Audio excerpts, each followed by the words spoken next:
Hemos llegado al capítulo número 24 del libro segundo de Samuel. Estamos viendo casi la finalización de la vida de este siervo de David, ¿verdad? Que hemos aprendido tanto de él y nos hemos identificado tanto con él también en todo su andar, en sus rebeliones, en sus pecados, en sus aciertos. Y podemos ver que aunque se le dice que es conforme al corazón de Dios, no vende la idea que venden algunos falsos pastores de santidad, de que no pecan. David nunca ha sido hipócrita, ha sido su vida clara, y no es la imagen que venden algunas iglesias en donde quieren parecer santísimos, pero realmente estas personas son hipócritas y falta de conocimiento. No hay nadie sin pecado. El único sin pecado fue nuestro Redentor. Nosotros solo somos pecadores perdonados y creciendo, y Él ha comenzado la obra en nosotros y Él mismo la va a finalizar. Pero en ningún momento vamos a vender la idea de santidad. Me llama la atención porque alguien decía, y si alguien muere en pecado, pierde la salvación, y todos morimos en pecado. O sea, no hay nadie que se muera puro y santo. Todos morimos en pecado, nada más que algunos van perdonados y otros no van perdonados de sus pecados, eso es todo. Pero en 1 Juan 1:9 dice clarito que el que dice que no ha pecado, ¿verdad?, ofende a Dios y se hace mentiroso. Así que en este cuerpo jamás nadie va a tener así. ¿Cómo torturan a las personas que quieren santificarlas en estos cuerpos? Jamás va a ser. Pero eso no nos exime, hermanos, de la responsabilidad de buscar la santidad, de buscar las conductas apropiadas que agradan a Dios. No nos exime de esa responsabilidad de dar un buen testimonio. Claro que no, en ningún momento, ¿verdad?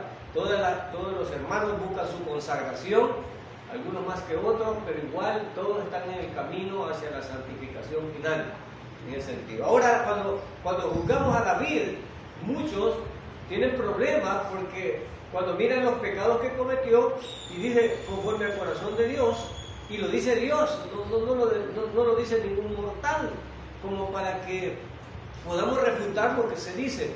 Entonces, debemos de aprender que a veces las cosas no son como nos las dicen. En ese sentido, este hombre cometió homicidio, adulterio, como se dice en derecho, con premeditación, ventaja y alevosía. Vemos todo lo que cometió David. Pero hermano, pero David de la misma manera, con la misma rapidez que pecaba, con esa misma rapidez se arrepentía y realmente se ponía a la orden de Dios con respecto a su disciplina. Entonces, Dios quizás no nos está vendiendo una idea de un falso hombre o de una hipocresía en cuanto a la santidad, porque nos presenta a David como un hombre que anda conforme a su corazón, pero tuvo sus fallas, y eso no quita el amor de Dios para este hombre. Ahora llegamos al capítulo número 24, y muy interesante lo que acá se dice. Póngale cuidado y atención, porque por eso hemos dicho que siempre a veces nos engañan, nos dicen las cosas como no son. Recordemos que aquí estamos en el Antiguo Pacto, y en el Antiguo Pacto tiene algunas características propias, ¿verdad?, de eso. El capítulo 24, verso 1 dice: volvió a encenderse la ira de Yahvé contra Israel, e incitó a David contra ellos a que dijese: ve, haz un censo de Israel y de Judá. Muy bien. Aquí hay algo extraño. Y hay muchas explicaciones que quieren acomodar. A mí me molesta esa gente que quiere acomodar las cosas estando escritas claras, pero las quieren acomodar. Y aquí hay algo que nos desentona. Pero si leemos con cuidado, dice: volvió a encenderse la ira. ¿Quién estaba enojado? Dios. Ahora le pregunto yo, ¿cómo puede enojarse un espíritu? La característica de enojarse tiene que ver con emoción. Tiene que ver con emoción. ¿Y quiénes son los que tienen emociones? Ahora nos han vendido la idea que los espíritus, y que Dios es espíritu, pero sin entender lo que es un espíritu. A menos que la palabra mienta, pero que aquí dice volvió, y cuando dice volvió, es que no solo una vez se había enojado. Bueno, no enojado, airado. Airado va más allá del enojo. Entonces dice que volvió a enojarse Yahvé. ¿Cómo puede enojarse un espíritu?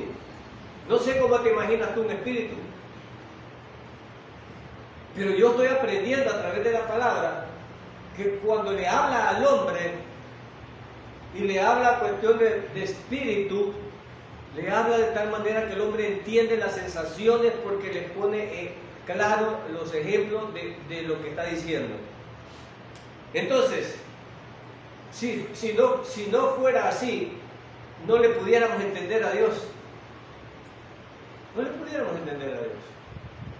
Entonces dicen que esto es antropomorfizar, eso, darle características de hombre a Dios. Yo no sé lo que sea, pero la palabra dice claro que Dios se enojó, punto. ¿Dios se enoja? Se enoja.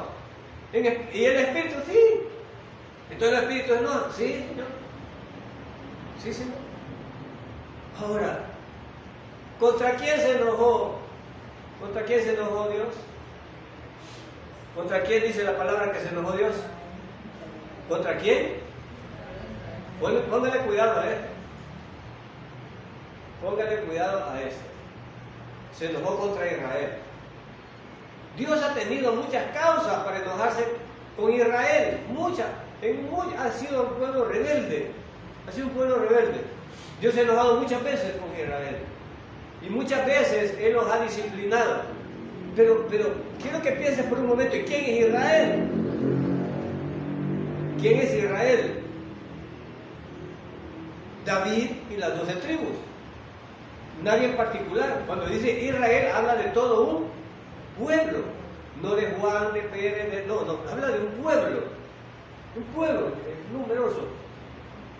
Entonces Dios se enojó. ¿Por qué se enojó? No dice la causa. No dice la causa por qué se enojó acá. Hay muchas causas por las que pudo haberse enojado, pero no voy a especular. No dice cuál es la causa por la cual se enojó con Israel esa última vez. Pero sucede algo sorprendente. Se enoja contra Israel y dice contra Israel e incitó. Muy extraño esto. Incitó. ¿A quién incitó? A David. O sea que Dios incita a personas para disciplinar a otras. O sea, Dios usa, Él es soberano. Mucha gente quiere componer estas cosas, pero yo no tengo problema. Dios es soberano y ser Dios significa que puede hacer lo que le da la gana. No tiene que darle explicación ni justificación a nadie. No, Dios no puede incitar a nadie porque Dios no tienta a nadie. ¿Y por qué? ¿Por qué? ¿Por qué no puede Dios? Y si hay algo que no puede hacer Dios, es que no es Dios. Porque hay algo que no puede hacer. Entonces lo volvería incapaz. Dios puede hacer todo lo que quiera. Aquí han querido componer este verso. Y en Crónicas dice peor. En Crónicas dice que le mandó al diablo para que quitara a David. Una vez oí, no sé si es a uno de esos escritores de canciones poéticas, no sé si a Cortés o a Abraham, no sé a cuál de los dos le oí que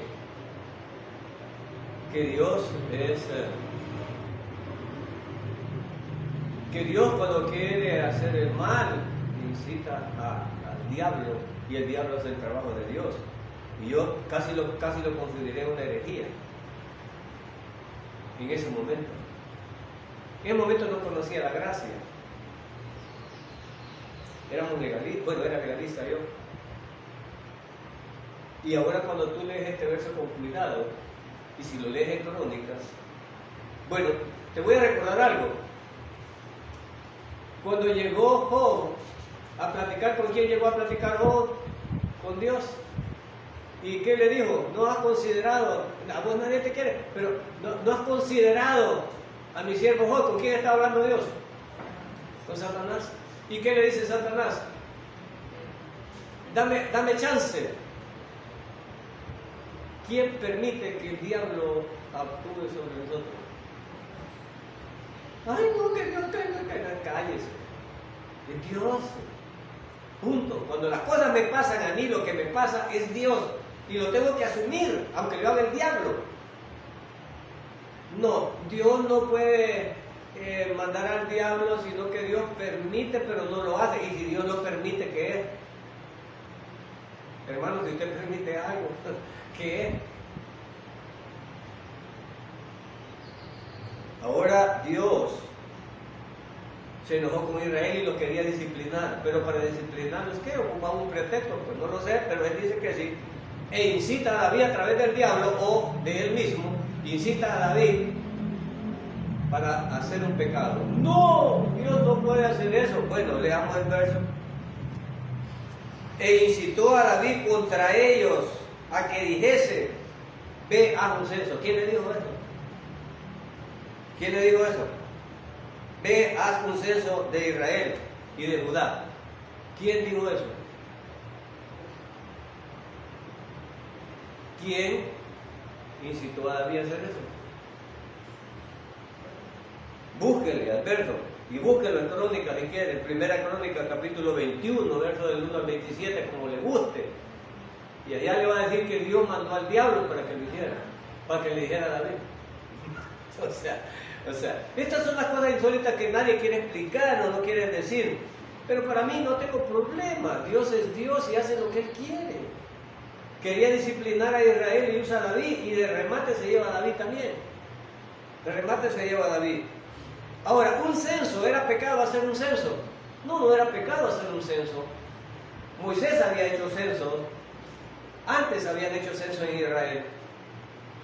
Pero el problema aquí es que Dios estaba airado con Israel. Y el censo iba a ser un pretexto para disciplinar a Israel. Algo le habían hecho a Dios. No puedo especular. Hay muchas cosas que pudieron haber hecho, pero no quiero especular. Lo que es cierto es que Dios estaba airado con Israel. ¿Y qué usa para eso? A un siervo, a David. Y en Crónicas dice que el diablo engancha a David, pero aquí dice que Dios incita. En este verso dice que Dios lo incita. En Crónicas dice que mandó al diablo para que lo incitara, ¿verdad? Ahora pregunto, hermanos, y esto me alienta porque a veces no le hallamos sentido a las cosas que nos pasan, al sufrimiento. He estado investigando acerca del sufrimiento. ¿Por qué Dios permite el sufrimiento? Y este es un problema para los ateos. Hay unos que son ateos por eso, porque hablan de la muerte de los niños inocentes, de las violaciones. Un ateo decía, ¿cómo es posible que ese Dios que tú dices que quieres y que protege, permite que un niño de 2 años lo viole su propio padre, diciendo que está bajo la protección de Dios? Parece descabellado. Parece descabellado. ¿Por qué Dios permite que yo tenga enfermedades? Son preguntas que se hacen. Y Dios es soberano.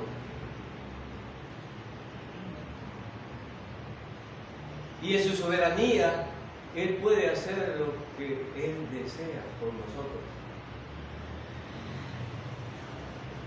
No, pero ¿por qué Dios hace eso en mi vida? Marta y María, es Señor, el que amas ha muerto.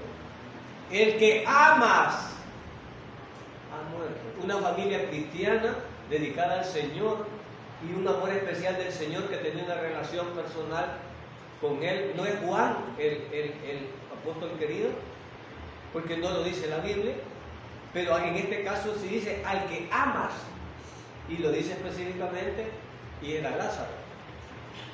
El que ama. Y si al que ama ha muerto, ¿qué piensas que te va a pasar a ti o a mí? Que no tenemos una relación tan personal.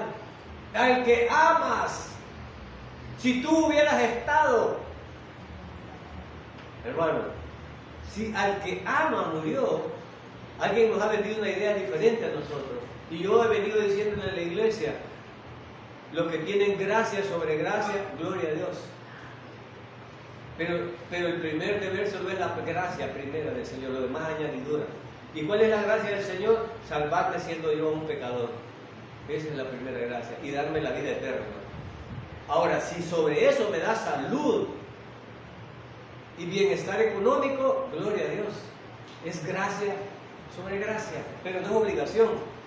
En este caso, al que amas, cuando digo al que amas, imagínate, ¿podría decir eso de ti el Señor?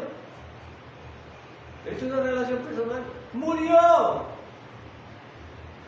Y cuando le fueron, bueno, no solo pasó eso, le mandaron mensajeros para que viniera a ayudarle al que ama.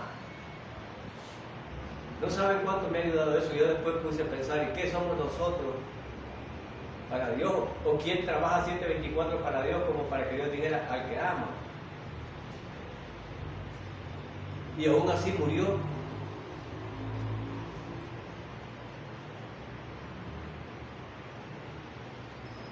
Entonces David, en este caso, el punto es que Dios es soberano y no tiene compromiso con ninguno de nosotros. El único compromiso que tiene es que todo aquel que cree en su Hijo, que murió en la cruz y que ese acto redentor nos lleva al cielo, es salvo. Ese es un compromiso, ese es el Evangelio.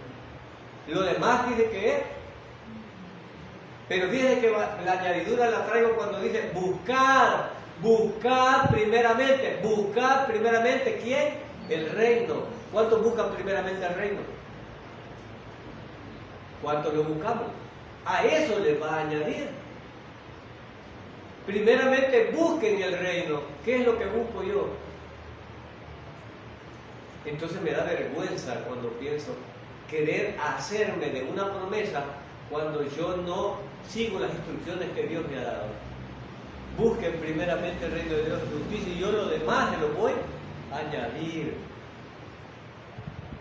A primera hora en la mañana, mi pensamiento es recibir instrucción y enseñanza de Dios. Mi pensamiento es servir, buscar. Y entonces vendrá por añadir. Entonces David en este punto estaba inquieto, ya habían pasado un montón de cosas, estaba en mejor momento. Judá e Israel se habían unido, estaban muy bien, y de pronto dice que el Señor se enciende en ira contra Israel e incita a David. No sé cuántas veces me ha incitado o ha incitado a alguien para darme lecciones a mí o a ti, no sé cuántas veces Dios hace eso, pero ahora aprendamos esta enseñanza, que Dios hace eso. El diablo nunca tiene poder ni es más grande que Dios. Ahora el diablo está al servicio de Dios. ¿No has considerado a mi siervo Job? Y otra enseñanza que quiero que se lleven. ¿Por qué no nos sana, Señor? ¿Por qué los cristianos sufren? ¿Por qué no somos ricos? ¿Por qué no somos sanos? Y en ese mismo me contesta el Señor. Bueno, no me contesta el Señor, me contesta el diablo. Cuando le dijo el Señor, ¿no has considerado a mi siervo Job? ¿Qué le dijo Satanás? ¿Qué le dijo Satanás al Señor? ¿Qué le dijo? A ver, estudiosos de la Biblia, ¿qué le dijo? ¿En vano te teme Job? No, hombre, si lo tienes sano, fuerte, dinero, familia. El Señor quiere que le ame, que el diablo sabe que es fácil amar a Dios con todo, con todo. Mire, gracias Señor. Habemos cristianos hipócritas que amamos al Señor solo sanos, buenos y con dinero. Satanás le dijo, por eso te adoran, por eso cantan en la iglesia, por eso da testimonio, por eso hagan todo eso, ¿qué tal? Soltalo tantito, dámelo, préstamelo un ratito. Y ya vas a ver si no habla. Y miren la mujer de Job, soltó la lengua. Pero cuando Job estaba en nada, entonces entendí, el Señor quiere que le amemos a pesar de las adversidades. El verdadero amor se demuestra en esas adversidades, donde nos debemos de morder las lenguas y decirle, bueno, gracias Señor. esto me duele, pero es de ti. Y Job casi maldijo el día que nació Job. Hay que entender a los hermanos que sufren, que pueden sucumbir. Claro, somos humanos, no somos tan fuertes. Ahora vemos al siervo David aquí. Sucumbe ante algo tan simple. No sé qué le dijo Satanás, pero o cómo le sintió el Señor. Haz un censo, y el Señor estaba enojado. No perdamos de vista eso, que el propósito es que el Señor estaba enojado y quería disciplinar a Israel.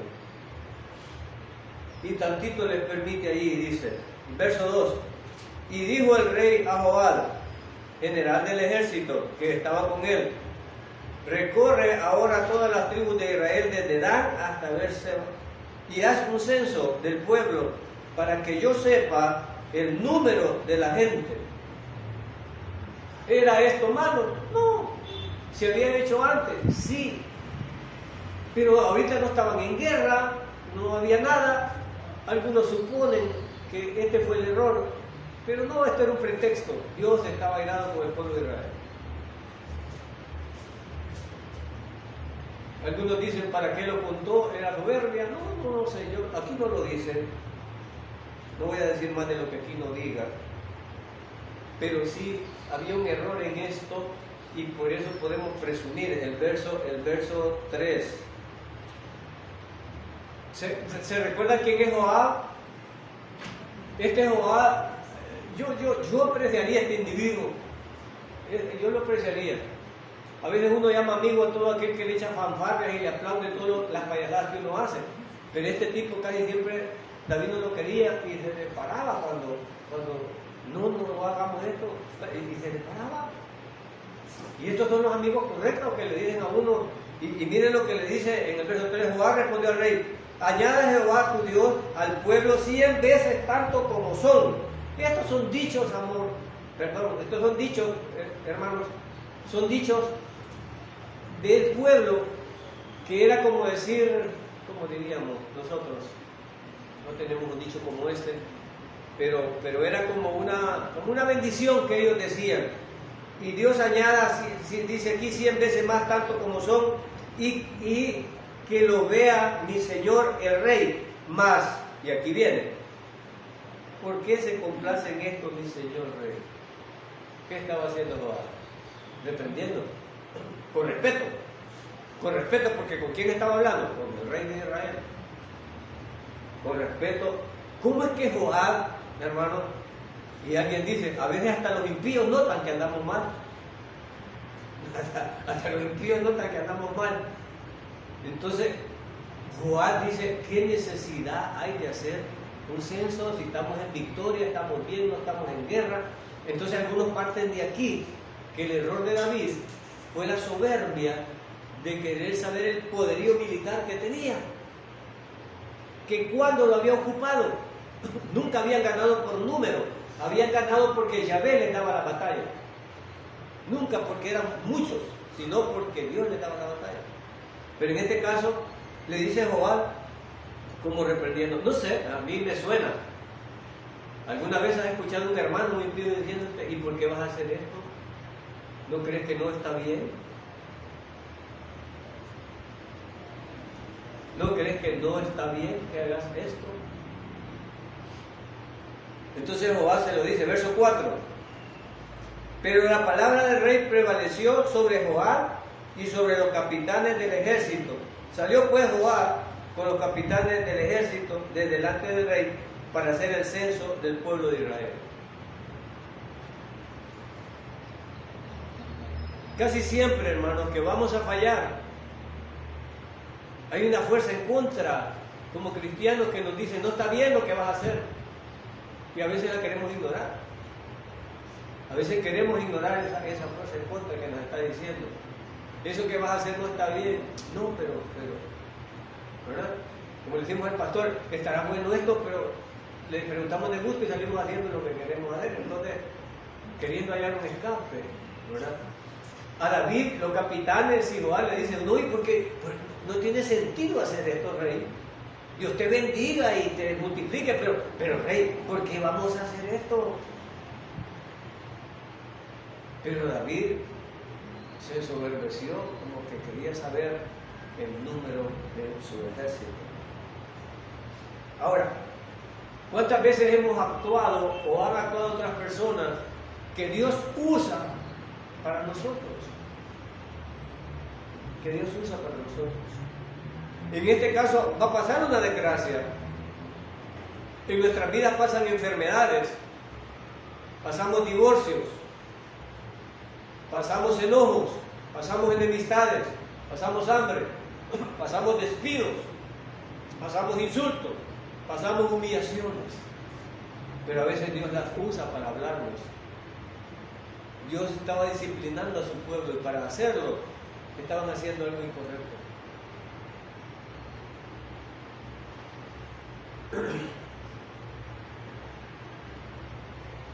A nosotros nos es fácil creer lo malo y es difícil creer lo bueno. Sin embargo, Dios es soberano y Él actúa. Cuando yo me convertí y entré en la familia del Señor, mi vida ya no está regida por el horóscopo ni por la suerte, sino que está regida por Dios. Y sea que me muera o que viva o que me bendiga o esté en escasez, es la voluntad de Dios. Es la voluntad de Dios. Todo lo que tú tienes, lo que te está pasando, lo que sufres, lo que vives, Dios no está dormido, está consciente de lo que te está pasando. A veces no entendemos la causa, y a veces hay que preguntarle al Señor, ¿para qué? ¿Para qué es esto? Tu promesa dice que es para bien. Porque los que aman al Señor, todas las cosas son para bien. No que sean buenas, sino que son para bien. Para bien. Ahora, ¿es buena la disciplina, hermano? Los que hemos sido disciplinados decimos, no es halagüe. ¿Pero es necesario disciplinar? Sí, es necesario disciplinar. Es necesaria la disciplina. Verso 5. Y pasando el Jordán, acamparon en Aroer, al sur de la ciudad que está en medio del valle de Gad y junto a Hazer. Después fueron a Galaad y a la tierra baja de Opsim, y de allí a Dajaán y a los alrededores de Sidón. Verso 7. Fueron luego a la fortaleza de Tiro y a todas las ciudades de los heveos y los cananeos, y salieron del Negev de Judá en Beerseba. 8. Después que hubieron recorrido toda la tierra, volvieron a Jerusalén al cabo de 9 meses y 20 días. Agotadores, contando a la gente. Recuerden que estaban contando dos áreas, la de Israel y la de Judá. Estaban contando, y es sorprendente ver aquí, verso 9. Y Joab dio el censo del pueblo al rey, y fueron los de Israel 800,000 hombres fuertes que sacaban espada, y los de Judá 500,000 hombres. ¿Cuántos sumaban, hermano? 800,000 más 500,000.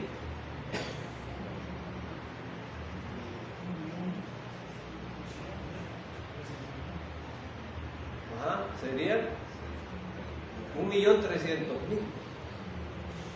Pero entre Crónicas y segundo libro de Samuel existe una diferencia de 300,000 hombres.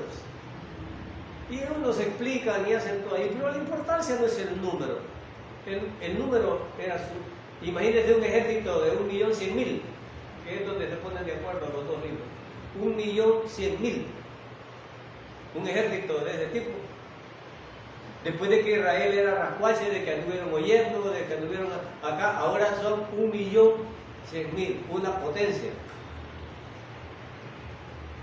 ¿Cómo se había sentido David cuando tengo un ejército de 1.100.000 hombres? Aquí es donde dicen que fue soberbio. ¿Que para qué? ¿A quién le quería apantallar? ¿O que si quería más territorio y quería intimidar a los demás para agarrar más territorio que Dios no le había mandado? El problema del censo es que Dios no se lo había ordenado tampoco. Dios nos había ordenado. Pero no le busquemos pelos a esta situación. Ya dijimos que el objetivo aquí era que Dios estaba enojado con Israel. No estaba enojado con Israel. Verso 10. Después que David hubo censado al pueblo, wow, ¿qué? Le pesó en su corazón. Y dijo David a Yahvé: yo he pecado gravemente por haber hecho esto, mas ahora, oh Yahvé, te ruego que quites el pecado de tu siervo, porque yo he hecho muy neciamente. Esto es lo listo de David. David no vivía en el pecado. David inmediatamente sabía que había hecho mal. Dice, ay, ya, ¿qué hice? ¿Qué hice? Y era tan arrebatado como para hacer algo, como para arrepentirse también. Y le dice al Señor: he pecado neciamente, he hecho mal aquí. Hoy lo reconoce, no lo reconoció cuando se lo dijo Joab. Pero como digo, no vamos a buscar pretexto. ¿Era la voluntad de Dios esta? Sí, era la voluntad de Dios. ¿Habrá algún incircunciso que pueda cambiar la voluntad de Dios? ¿No? Será lo que Dios quiera que sea. Así de simple. Así será. No podemos cambiar eso. Ahora, este punto doctrinal es importante porque hay unos que son fatalistas y para los fatalistas entonces dicen: no hay que hacer nada porque Dios ya tiene tirado los dados. No. Bueno, aún aquí vamos a ver algo que refuta eso. ¿Va? Porque alguien dice: entonces no hay que hacer nada porque Dios ya tiene. No, señor. Ya vamos a ver algo aquí y otras partes de la Biblia, pero veamos qué pasa aquí. Entonces, él reconoce su pecado y ha actuado neciamente. Verso 11. Y por la mañana, cuando David se hubo levantado, vino palabra de Yahvé al profeta Gad, vidente de David, diciendo: ve y di a David, así ha dicho Yahvé, 3 cosas te ofrezco. Por primera vez, hermano, y esto no es doctrina, qué bonito que Dios nos platicara, ¿verdad? Bueno, hiciste esto, así que te doy 3 chavos.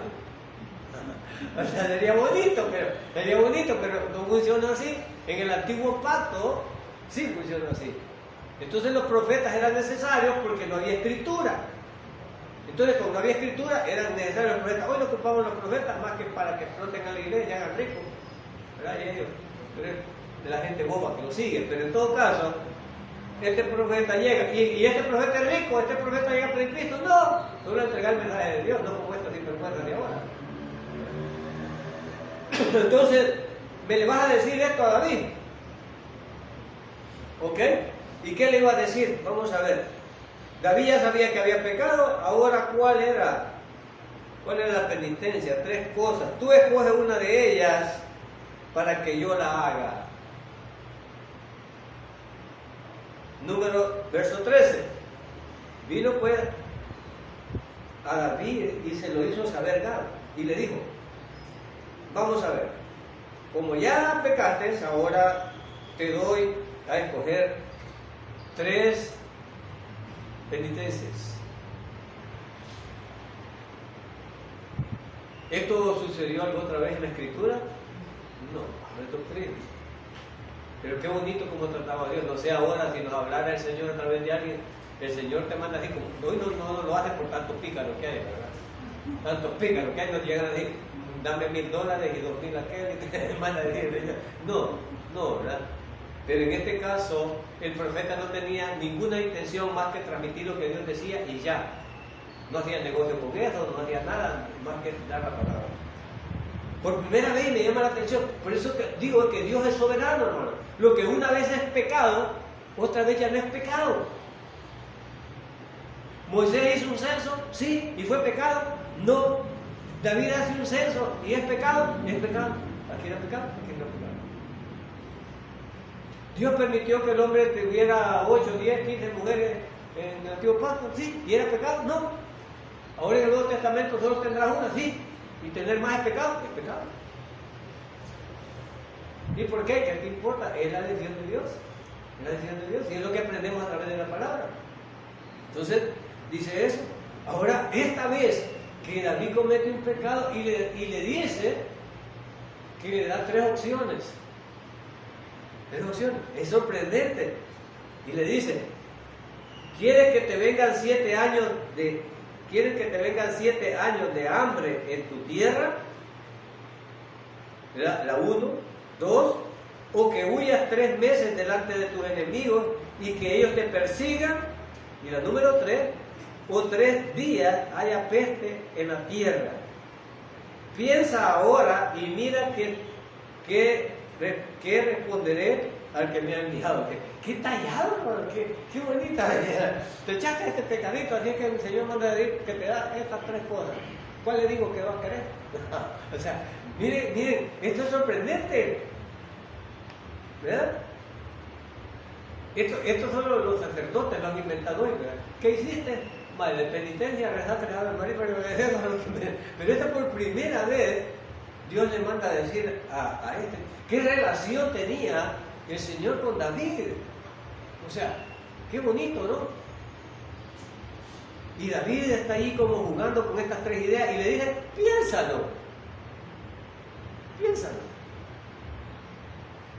Hermano, esto es insólito, o sea, es Dios hablando con un mortal, mandándole así y dándole la opción. ¿Qué relación más íntima tenían ellos para hacer esto? Verso 14. Entonces David dijo a Gad, en gran angustia estoy. Es decir, las 3 cosas que me has puesto no están fáciles. En gran angustia estoy. Caigamos ahora en manos de Yahvé, porque sus misericordias son muchas, mas no caiga yo en manos de hombre. Gloria a Dios. David no era sencillo. No quiero ni que me persigan mis enemigos, no quiero ni 7 años de calamidad. Quiero que Dios haga con nosotros lo que va a hacer Él con nosotros. Mejor caigo en manos de Dios. Él haga. Pero ¿por qué David hace esto? Yo creo que aquí da la explicación. ¿Por qué David hace eso en este antiguo pacto? ¿Por qué lo hace David? Y mira lo que dice David. Entonces David haga de gran angustia me he puesto, caigamos ahora en manos de Jehová, porque sus misericordias son muchas, mas no caiga yo en manos de hombre. ¿Por qué David quería mejor que lo disciplinara a Dios? Porque sus misericordias son, doblemos rodillas, clamemos, hermano, que Dios es misericordioso. Sé que merecemos lo que nos venga, pero Dios es misericordioso. David lo sabía.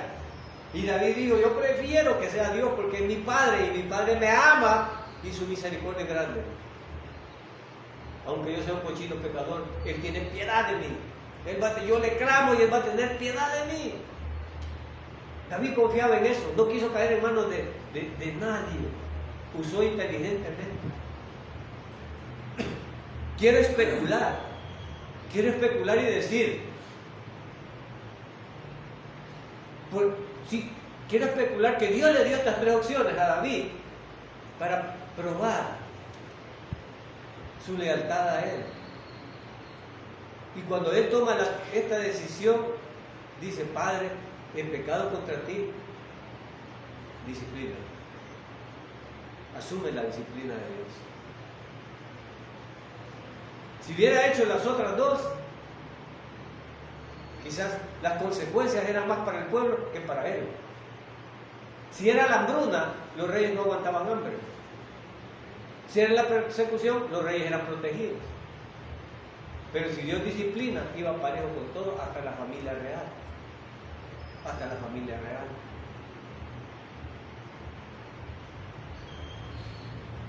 Entonces, hermanos, nosotros debemos de buscar la misericordia de Dios. David había aprendido esa lección. Nunca, yo le digo a mis hijos, cuando yo me muera, nunca se den por vencidos. Nunca se den por vencidos. Luchen. Nunca se den por vencidos. Y con el Señor, hermano, nunca dejemos de pedir la misericordia de Dios. Nunca. Aunque nos veamos perdidos, aunque nos veamos que ya no hay esperanza, pidamos la misericordia de Dios hasta el último día. David sabía eso. David lo sabía. No, yo prefiero caer en manos de mi Señor, que sé que es misericordioso. Y bueno, y es lo que sucede. Y mira cuántos temas estamos tocando importantes aquí, que nos tergiversan.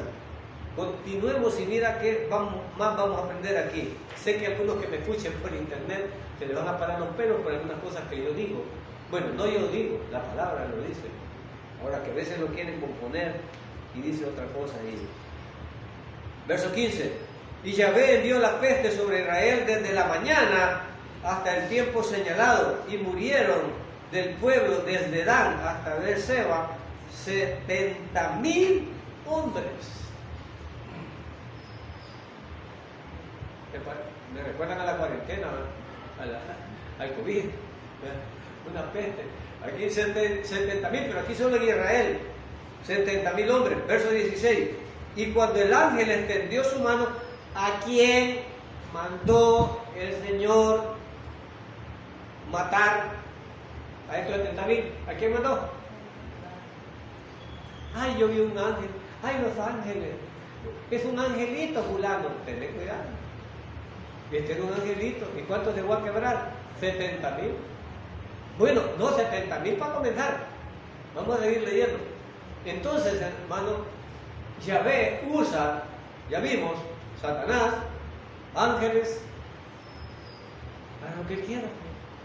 Y en este caso, no mandó al diablo, porque David no quería caer en manos de enemigos ni nada, quería caer en manos de Dios, y en favor de Dios, entonces mandó un ángel. ¿Y qué estaba haciendo el ángel? 70,000. Y mira lo que dice acá, mira. Y cuando el ángel extendió su mano sobre Jerusalén para destruirla, o sea, 70,000 era el comienzo. Ponle cuidado, 70,000 era el comienzo. Pero el ángel seguía su trabajo. Ahora, ¿con quién iba? A destruir Jerusalén totalmente. Jerusalén. Y dice aquí, y cuando el ángel extendió sus manos sobre Jerusalén para destruirla, Yahvé, ¿qué dice? Dios no dijo de hombre para que se arrepientan. Dios no dijo. ¿Cuántas veces hemos leído que Dios se arrepiente? ¿Y por qué no se puede arrepentir Dios? ¿Quién lo dice? O sea, ¿quién lo dice? Siempre le ponen no a Dios. Cuando, yo no sé si entiendes, cuando alguien es Dios, no tiene compromiso ni deuda con nadie. Él puede hacer lo que quiera. Por eso es Dios. Entonces cuando dice, no, que no dice la palabra de traducción no es arrepienta, sino que lamentó. Pues sí, pero lamentó y que, veamos si no es arrepentido, veamos qué dice. Y se arrepintió de aquel mal y dijo al ángel que iba a destruir al pueblo, ¡basta! ¿Qué es eso? ¿Es lamentar o parar? ¿Es lamentar o parar? Se arrepintió entonces. Ya no destruyó. ¿A qué iba el ángel? A destruir. ¿Y qué le dice el Señor? No dice, lamento que vaya a destruir Jerusalén. No. Porque quieren traducir la palabra arrepentir como lamentar, como dolió en su corazón. Para componer algo que, ¿por qué se atan? Si la palabra es clara, no tenemos que buscarle más. Aquí dice que se arrepintió. Y si no quieres entender la palabra arrepintió, el ángel iba a destruir Jerusalén como parte del castigo que Dios había delegado y le dice, detente. ¿Qué es eso? Ya no lo hagas. Si va a hacer algo y ya no lo hace, ¿qué es? Ponle cualquier nombre. Bueno, aquí dice, ¿verdad? Y dijo al ángel, pero ¿qué pasa? Dice, Jehová se arrepintió de aquel mal. ¿Quién estaba haciendo mal? ¿Quién estaba haciendo mal? ¿Quién estaba haciendo mal? Vea que nos paran los pelos cuando leemos correctamente y vemos cosas. ¿Quién estaba haciendo mal? ¿Quién dice esas palabras? ¿Y quién las dice? No las digo yo, ni las está diciendo el ángel. Miren, leámoslo bien. Y cuando el ángel extendió su mano sobre Jerusalén para destruirla, ¿Quién habla? Yahvé. ¿Qué dice Yahvé? Dice, entendió uno para estudiar. Yahvé se arrepintió de aquel mal. ¿Quién estaba haciendo el mal? Yahvé. Había mandado al ángel para que lo destruyera. Y esto es lo que David sabía, que el Señor es misericordioso. El hombre falló en el jardín de Edén, pero el Señor fue misericordioso. El hombre siguió fallando y en 7 dispensaciones, donde 7 veces ha querido el Señor tratar. ¿Y qué ha pasado? Hemos fallado y Dios siempre ha sido misericordioso. Siempre ha sido misericordioso. Entonces, se lo merecían, pero el Señor dice que se arrepintió de aquel mal y dijo al ángel que destruía el pueblo. ¿Quién había mandado al ángel? Dios. Dios, aquí no hay más que buscar. ¿Y quién paró al ángel? Dios. De esto es que hablaba David. Y la gente no entiende cuando Dios extiende su misericordia y nos salva por gracia. Justamente nos salva por gracia. No porque lo merezca, no porque sea bueno, porque la sentencia sobre mí es culpable. Simplemente la muerte sustitutiva de mi Señor me permite tener acceso, pero no porque yo sea inocente. Soy un culpable liberado porque otro pagó mi deuda. No es que yo sea inocente. Así que esa gente que dice, y fulano murió en pecado, porque considera que no va a morir en pecado. Cree que la muerte sustitutiva lo hace inocente. Dios realmente imputa al Señor, a nuestro Redentor, todas nuestras culpas. No es que nosotros no las tuviéramos, y no es que no las sigamos teniendo. O quien desde que creyó ya no volvió a pecar nunca. Entonces dice aquí, y dijo al ángel que destruía el pueblo, basta ahora, detén tu mano. Y el ángel de Yahvé estaba junto a la era de la Arauna del Jebuseo. 17. Y David dijo a Yahvé, cuando vio al ángel que destruía al pueblo, yo pequé, yo hice la maldad. ¿Qué hicieron estas ovejas? David no era omnisciente, David no tenía conocimiento. Cuando comenzamos el capítulo, ¿con quién estaba enojado Dios? ¿Con quién tenía ira del Señor? Con Israel, no con David, era con Israel. Pero David no lo sabía. Y David asume la culpa que por el censo, pero el censo solo fue la causa para disciplinar a Israel. Entonces Israel no era inocente. Pero David dice, yo pequé, yo hice el mal. ¿Qué hicieron estas ovejas? Te ruego que tu mano se vuelva contra mí. ¿Habría algún presidente de algún país que dijera que se muera su familia y él antes de que el pueblo fuera dañado? ¿Tendríamos nosotros algún líder de ese tipo? Pero mire cómo eran los reyes que amaban a su pueblo. No le hagas nada al pueblo. A mi familia y a mí somos los que nos equivocamos. No, hombre, la familia y el presidente es el primero que salen a vivir a otros países ya con billetes. Y el pueblo que muera. Estos son los verdaderos reyes. Querían al pueblo. Y le dice ahí, soy yo el que he hecho eso. ¿Qué te hicieron estas ovejas? Mire David. En otro de nosotros dijéramos, quiébratelo Señor, pero no nos toques a nosotros ni a mis hijos. No toques a mis hijos que los adoro. A mis hijos y a mí no me toques porque tócate al pueblo.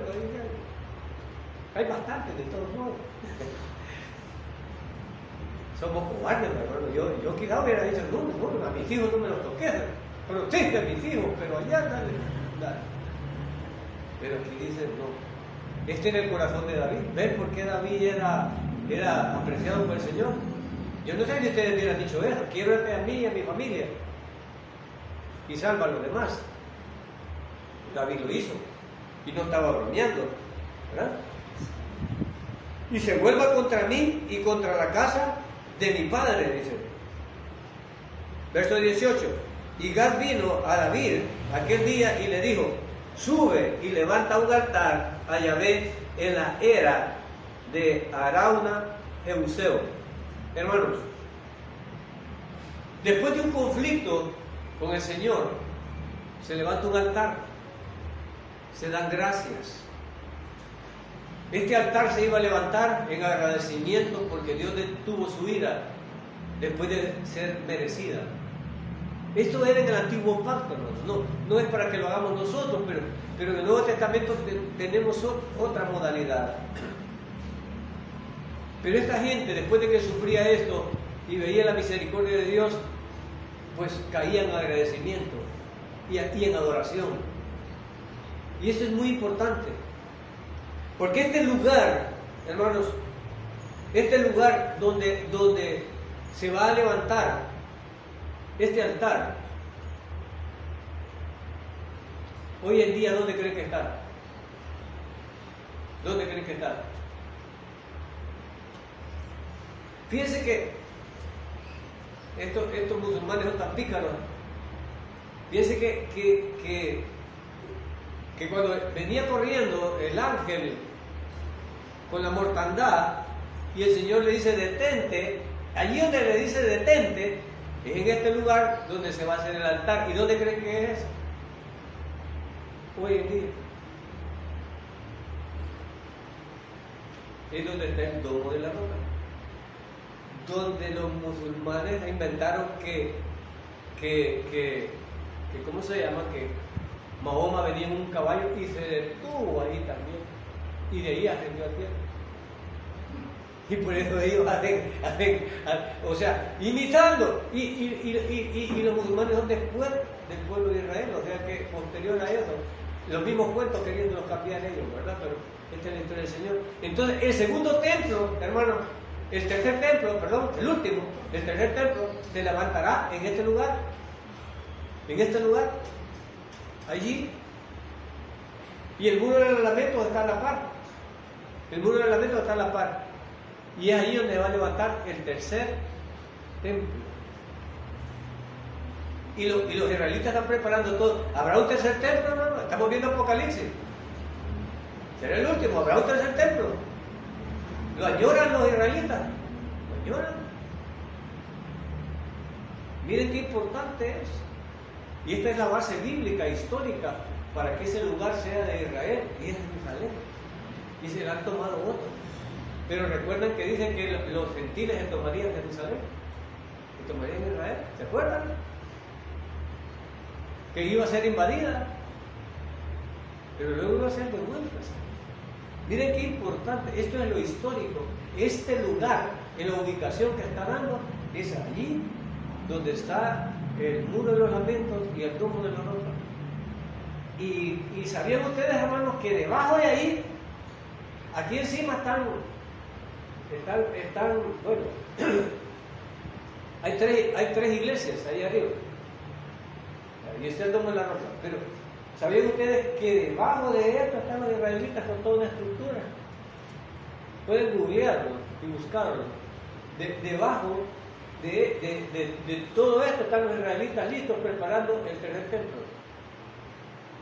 Están preparando todos los elementos que debe de haber para el tercer templo en este lugar. Y esa es la importancia de este lugar. Estas historias, hermanos, nos ubican geográficamente. Así es que aprendemos tanto. Entonces, que Dios, cómo actúa, y por eso estudiamos, hermanos. Por eso estudiamos para conocer a nuestro Padre, cómo es. Ahorita acabamos de ver el carácter de Dios, cómo es, cómo actúa. Y eso es, para eso estudiamos, para conocer a Dios. No se trata de alabar a los locos, no. De conocerle cómo es Él y es su carácter. Y es lo que estamos viendo aquí. Y David sabía eso. Y por eso estaba diciendo David, no, yo prefiero caer en manos de mi Señor, porque Él es misericordioso. Un gran mensaje, hermano. Dios es misericordioso. ¿Con cuántos de nosotros el Señor ha sido misericordioso? Es para adorarlo, es para levantar altar, es para agradecerle. Y más los hermanos que están con gracia sobre gracia. Hay hermanos que están en la batalla, están liberando batalla, andando, ¿verdad? Pero el Señor les dice, no se desanimen, no se desanimen. Porque Satanás es lo que usa. En vano te temen esos cristianos. Sí, bueno, entonces, porque yo decía al Señor, ¿por qué sufrimos los creyentes? No deberíamos de sufrir para que el mundo le diera envidia como somos. Pero entonces vinieran a la iglesia, ¿por qué vinieron? Por tener dinero y salud, no por el amor al Señor. Yo no entendía eso. Y aún así, mucha gente busca la iglesia por un milagro para después aparte. Aún así. Otros buscan aquí para dejar el licor. Pero no porque aman al Señor o porque encontraron la verdad. O sea, han tergiversado el propósito. Entonces ahora comprendo que no podíamos nosotros entender eso aquí, que venden a los pastores, venga y pare de sufrir. No voy a parar de sufrir. O sea, no olviden esas palabras. Señor, el que ama, ha muerto. Al que ama. Entonces en ese sentido no es que Dios no nos ame, no es que usted esté en pecado, no, hermano. Son batallas que hay que liberar. Y punto. No es que usted esté en pecado, usted puede estar consagrado. Hay gente en silla de ruedas que son grandes siervos, ¿verdad? No es que están en pecado.